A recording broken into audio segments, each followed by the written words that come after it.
Stroke பாதித்தவர்கள் நிறைய பேருக்கு பார்த்தீங்கன்னா, ஒரு சந்தேகம் இருக்கும். எனக்கு தெரிஞ்ச ஒருத்தர் பாதிக்கப்பட்டாரு. அவரு வந்து 4 நாள் நல்லா நடந்துட்டாரு.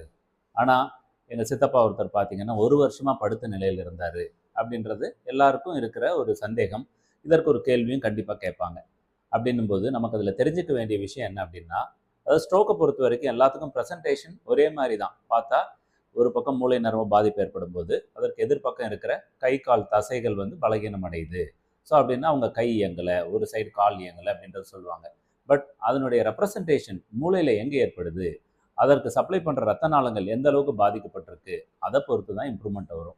ஸோ ஒருத்தர் சீக்கிரமா இம்ப்ரூவ் ஆனார் அப்படின்னா, சில பேர் ஒரே நாள்ல கூட ஒரு ஸ்ட்ரோக் மாரி ஒரு ஃபைண்டிங்ல வெளிய வந்திருப்பாங்க. அதற்கு பேர் டிரான்சியன்ட் இஸ்கெமிக் அட்டாக் அப்படின்னு சொல்லுவோம். அதெல்லாம் பார்த்தீங்கன்னா 24 மணி நேரத்திலேயே அவங்களுக்கு நார்மல் வந்துரும். But that is a warning sign of a stroke. அது வந்து ஸ்ட்ரோக்ன்னு நம்ம வகைப்படுத்த மாட்டோம். ஆனா ஸ்ட்ரோக் அப்படின்றது என்னன்னா, 24 மணி நேரத்துக்கு மேல ஒரு பலகீனம் தொடர்ச்சியா இருந்தது அப்படின்னா, அத ஸ்ட்ரோக்ன்னு சொல்றோம். அந்த ஸ்ட்ரோக்கோட தீவிரத்த பொறுத்து அவருடைய இம்ப்ரூவ்மெண்ட் வந்து டிஃபர் ஆகும். ஸோ அதனால எல்லாருக்கும் ஒரே மாரி இம்ப்ரூவ்மெண்ட் வரும்னு நினைக்க வேண்டாம். அவங்களோட தன்மை, ரத்த நாளங்கள் எந்த பக்கம் பாதிச்சது, மூளையோட எந்த பகுதியில அந்த சர்ஃபேஸ் டோப்போகிராஃபிக் ஓரியன்டேஷன் சொல்லுவோம். அந்த டோப்போகிராஃபிக் ஓரியன்டேஷன் அங்க எங்க பாதிச்சிருக்கோ, அதுக்கு தகுந்த மாரி ரெப்ரசன்டேஷன் இருக்கும்.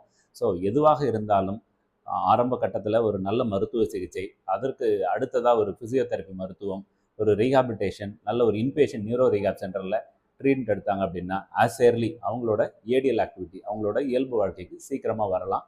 இது போல ஒரு சர்வீஸ் வேணும் அப்படின்னா, physio one inpatient neuro rehab சென்டரை அணுகலாம். நன்றி, வணக்கம்.